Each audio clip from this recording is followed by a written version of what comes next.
Are you fed up with rising auto repair costs and fewer repair options? You're not alone. Big automakers are blocking local repair shops and drivers from making routine fixes, and that's driving up costs for American families. As automakers aim to control basic repair data, tools, and parts, it's becoming more costly, time-consuming, and sometimes impossible for trusted local shops to compete. Too many drivers are forced to go to manufacturer-controlled service centers where they'll pay 36% more on average. When you buy a car, it's yours. You should decide where it gets fixed, not big corporations. Thankfully, the Repair Act, championed by leading conservatives Dr. Neil Dunn and Senator Josh Hawley, would level the playing field. It will ensure equal access to needed repair information and tools, protecting jobs, hundreds of thousands of small businesses, and putting choice back in your hands. Your car, your call. Tell Congress to pass the Repair Act at carrepairchoice.org. Paid for by the Car Coalition.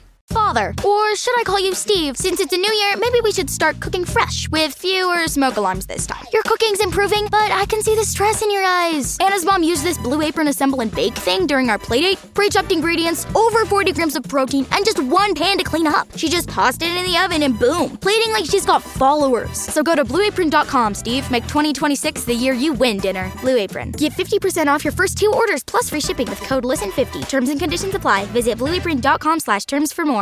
This episode is brought to you by Progressive. Most of you aren't just listening right now.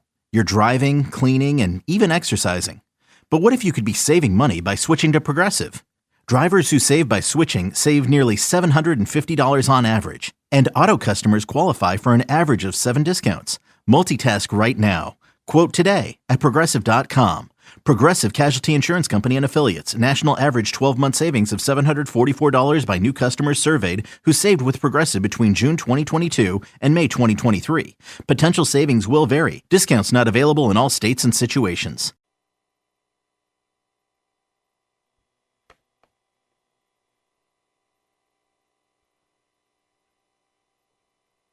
The state of Minnesota is fighting back against the Trump administration's surge of federal agents with a lawsuit arguing that this operation is illegal and asking the courts to shut it down. Fry went on to praise the residents of his city, calling them heroes for standing up to ICE. Large groups of activists targeting federal agents out on operations, blocking their cars, screaming in their faces, and doing everything they can to obstruct federal agents from doing their work. That work includes removing people off the streets who DHS says have been convicted of murder, kidnapping, and sodomizing children. Report from Fox News. So yesterday afternoon, I was sitting in my car and I was listening to the press conference from Keith Ellison and Jacob Fry because they knew they were going to have a big press conference yesterday to announce a lawsuit against ICE, the Department of Homeland Security. I think Christine Noem's also mentioned in this. And, you know, we've had this conversation, text line blowing up with people. ICE, they're right? Because there's frustration that goes along with everybody. The de-escalation, that they're supposed to de-escalate. And I've gotten a number of text messages from different people today. ICE is there to investigate, detain, and apprehend people that are to be removed from the country. That's their job as an ICE officer. They're also customs. They also look for kids that have been exploited by being brought across the country without any adult supervision and then just turned over to somebody, and there's 300,000 of them that were lost.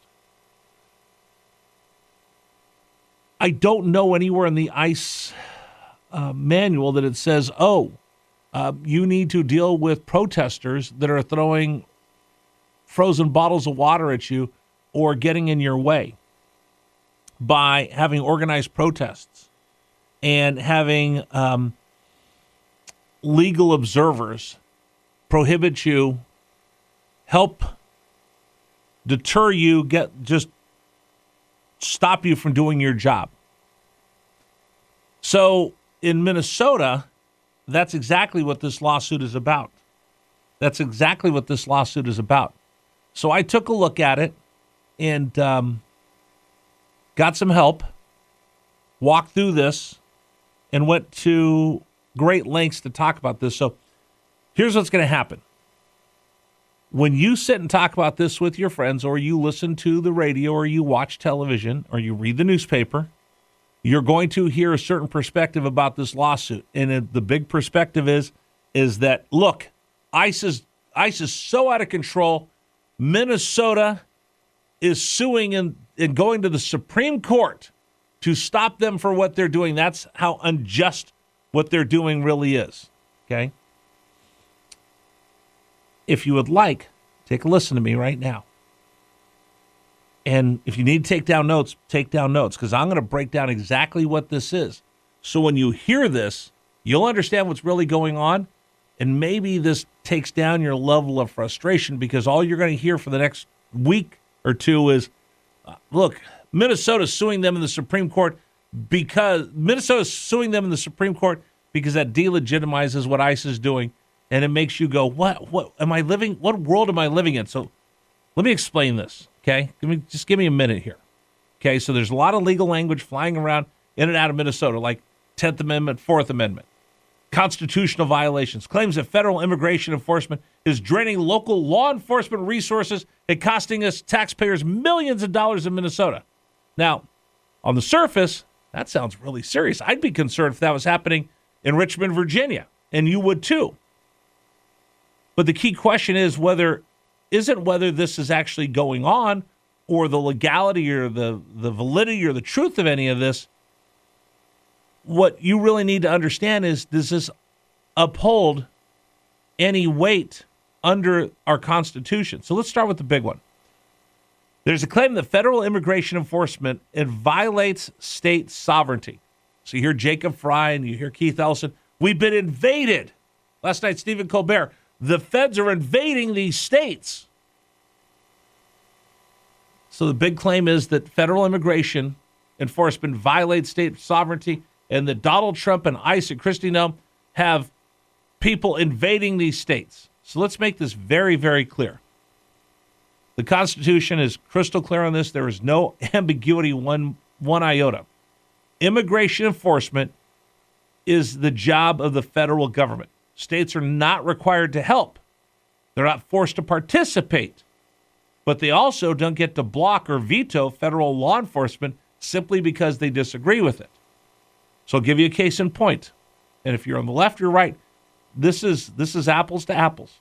So in Minnesota, they don't want ICE on the ground because they say that they're getting away, they're invading, whatever. They just want to keep ICE out and don't want to allow ICE to enforce the immigration laws that the administration sets forth in the Constitution. Okay? You remember what happened down in Texas with Joe Biden? When they were coming across in droves across Texas, what did Greg Abbott, the governor of Texas, do? He put up buoys and roped off the Rio Grande to keep people from crossing the border. Remember that? He put up barriers so you couldn't just come across the river to get into the United States. And what happened? The Biden administration sued Texas and said immigration is not in your purview, it's our purview. And for you putting up and making your own immigration laws is against the Constitution, and they sued them. And guess what? They won. They won. So for Attorney General Ellison and Mayor Fry, it's pretty crystal clear. The Constitution is very, very clear. This was 100% the purview of the federal government. And it was the purview of Joe Biden to allow an open border, and it's the purview of Donald Trump to close that border. And nowhere does it say you get to decide whether you want to follow those laws or not, because if that was the case, then Texas could have kept their buoys out to try to slow down the mass migration that was going across the state of Texas. Okay? The 10th Amendment stops Washington. So here's the other big one. The 10th Amendment stops Washington from forcing states to enforce federal law. It does not stop Washington from enforcing the laws itself. And this is a big distinction that's already been made in court. Okay, so now you get it. Washington can pass those laws and have that enforcement. They can't make you join in. That's why sanctuary cities are not unconstitutional, but you can't stop the federal government from doing their job. So then they're going to come back, and again, all of these sound so grand, but I'm going to give you the information you need to take the wind out of their sails and the air out of their the oxygen out of their argument. Okay? Now they're going to say it's the Fourth Amendment. If an individual federal agent violates the Constitution, well, that's one thing. Those claims are taken seriously, but they're handled on a case-by-case basis. What they're saying is they're using too much force, they're doing this, they're doing that. It doesn't invalidate the entire agency's authorities, and they can't stop federal enforcement across the entire state. So there's an argument being made that ICE operation places stress on local police, diverts manpower, and costs you money. Here's the hard truth. Inconvenience, cost, and disruption are not constitutional violations. Okay? Just like the one gentleman saying, hey, you got to de-escalate. No. The fact that the protesters are causing this does not violate the Constitution. Federal law enforcement doesn't become illegally because it's expensive or politically unpopular. If it did, then no federal agency could operate anywhere around the country. And importantly, this is a fact that everybody has to understand, the federal government is not responsible for how third parties act. Protesters, demonstrators, crowds, the ICE agents aren't causing that to happen. The protesters are choosing to show up and challenge the ICE agents.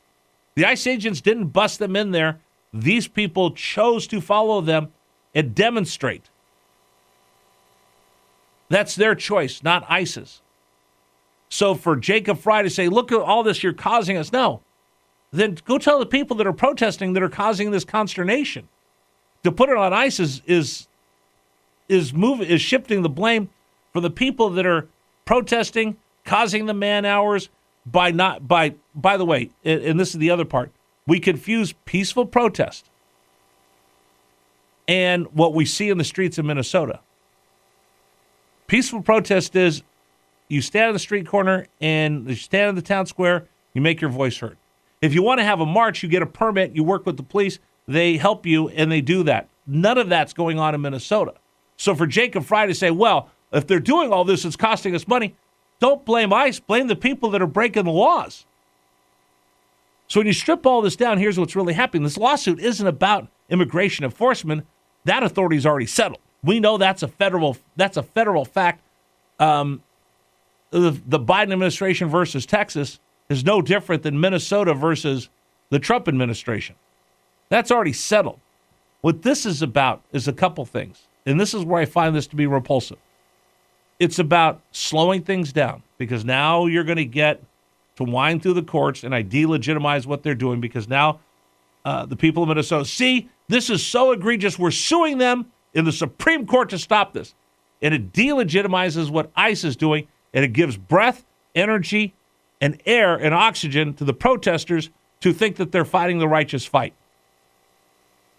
You shift responsibility from the people that are causing the mayhem, that are causing the issues that Mayor Jacob Fry doesn't like. You're shifting the responsibility to ICE saying, oh, you're responsible for all these protesters. I didn't bust them in. I didn't ask them to come in. They came in on their own. And what you're really trying to do is change the public conversation. Litigation creates delays. It creates headlines. It forces the administration to respond, to defend, and explain, even when the law is crystal clear. This is great politics, but it's not a constitutional showdown. The courts may review the specific actions. They may discipline the misconduct of an officer if it's proven, but they're not going to shut down federal law immigration enforcement because the state finds it disruptive or expensive or something they just don't like. And once you get past that, you understand that this is just a political ploy. So just let me make sure you understand these takeaways. Federal immigration enforcement is constitutional. States cannot simply block it by filing a lawsuit. The 10th Amendment prevents forced cooperation. The feds are not forcing anyone in Minnesota to help them in their immigration apprehension and enforcement of the Immigration and Nationalities Act. What's happening is they're being asked or forced to react to protesters that took it upon themselves to disturb the peace and cause mayhem. That's not on ICE, that's on the protesters. Fourth Amendment claim applies to individual context. So if they find somebody that's grabbing people up illegally and throwing them around and breaking their civil rights, that's not the entire body of ICE That's one individual, and you look at that as a case-by-case basis. It's not, hey, I think somebody's been detained and it's not proper, so throw them all out. Can't throw out the baby with the bathwater. That's not what the Fourth Amendment says.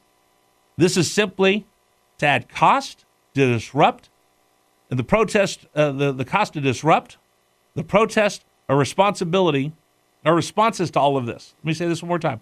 The cost of all this, the disruption to peace in Minnesota, and the protest, it's a response, not a constitutional violation. You show up and protest and break things, that's not on the Constitution. That's on the individuals and the city to take care of. And this lawsuit is nothing but a delay. It's a narrative. You're not redefining the law. So for me, this is about politics and nothing about constitutional amendments, constitutional law. But you be ready when you talk to somebody or you hear this, understand there is one little sliver. If you have an individual case where someone was taken and they broke their due process, that's Fourth Amendment, and we deal with that on a case-by-case basis. You don't shut down the entire ICE the same way you wouldn't shut down an entire police department if you found out that someone's Fourth Amendment was violated. Remember that when you hear this nonsense coming up over the next 2 weeks, and it's going to make your life a lot easier because you're going to understand what they're saying, and you're going to understand when they're full of it. Real quick, do you think that these lawsuits are DOA or not? They'll get some traction, but once they get to the Supreme Court, they're going to fall flat in their face. They're going to look at, but see, that's the thing. They're not DOA. They won't just immediately be dismissed. They're going to run through, and you're going to have hearings, and it's just going to give them more oxygen and more energy to make these arguments that eventually will fall apart. It's kind of like when something happens and we immediately make a reaction. The truth, what do they say?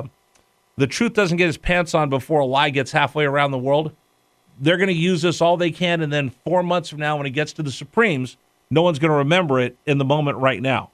But it has absolutely no merit. If you disagree, love to hear from you on the James River Air text line, 833-804-1140, 833-804-1140 is the number for you to join us. I took a while to run through that last night, did my research, but stand on pretty firm ground. If you disagree, love to hear from you.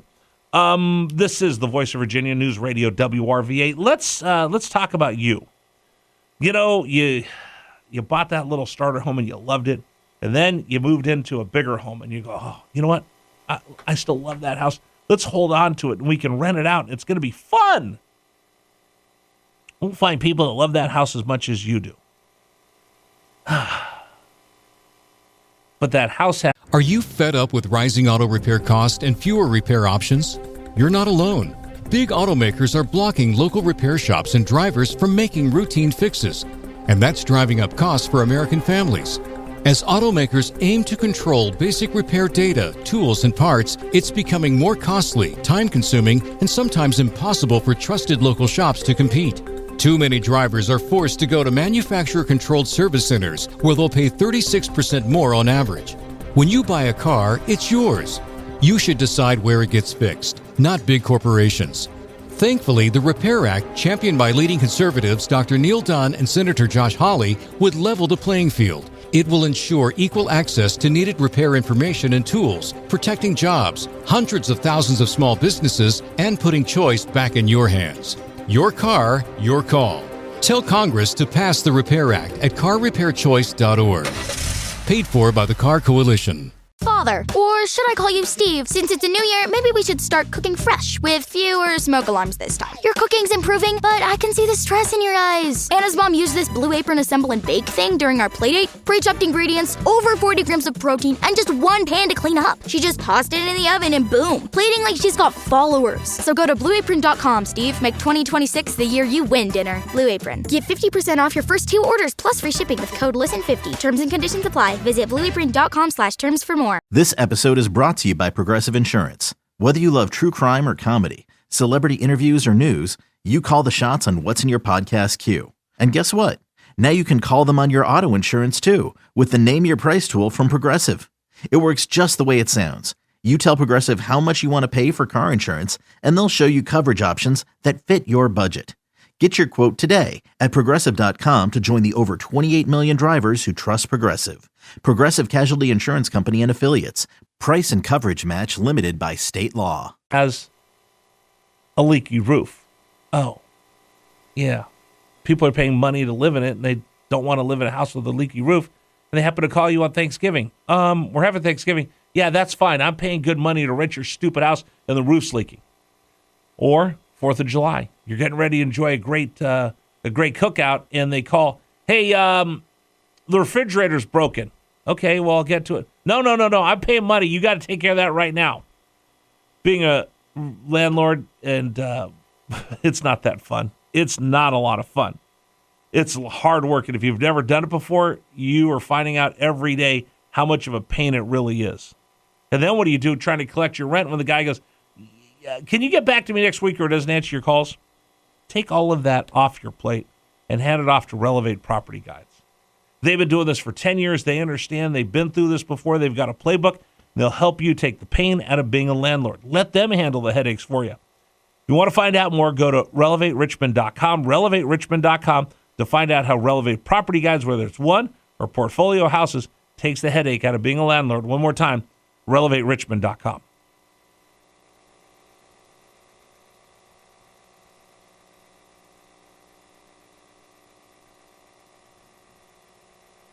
Are you fed up with rising auto repair costs and fewer repair options? You're not alone. Big automakers are blocking local repair shops and drivers from making routine fixes, and that's driving up costs for American families. As automakers aim to control basic repair data, tools, and parts, it's becoming more costly, time-consuming, and sometimes impossible for trusted local shops to compete. Too many drivers are forced to go to manufacturer-controlled service centers where they'll pay 36% more on average. When you buy a car, it's yours. You should decide where it gets fixed, not big corporations. Thankfully, the Repair Act, championed by leading conservatives Dr. Neil Dunn and Senator Josh Hawley, would level the playing field. It will ensure equal access to needed repair information and tools, protecting jobs, hundreds of thousands of small businesses, and putting choice back in your hands. Your car, your call. Tell Congress to pass the Repair Act at carrepairchoice.org. Paid for by the Car Coalition. This episode is brought to you by Progressive Insurance. What if comparing car insurance rates was as easy as putting on your favorite podcast? With Progressive, it is. Just visit the Progressive website to quote with all the coverages you want. You'll see Progressive's direct rate, then their tool will provide options from other companies so you can compare. All you need to do is choose the rate and coverage you like. Quote today at Progressive.com to join the over 28 million drivers who trust Progressive. Progressive Casualty Insurance Company and Affiliates. Comparison rates not available in all states or situations. Prices vary based on how you buy.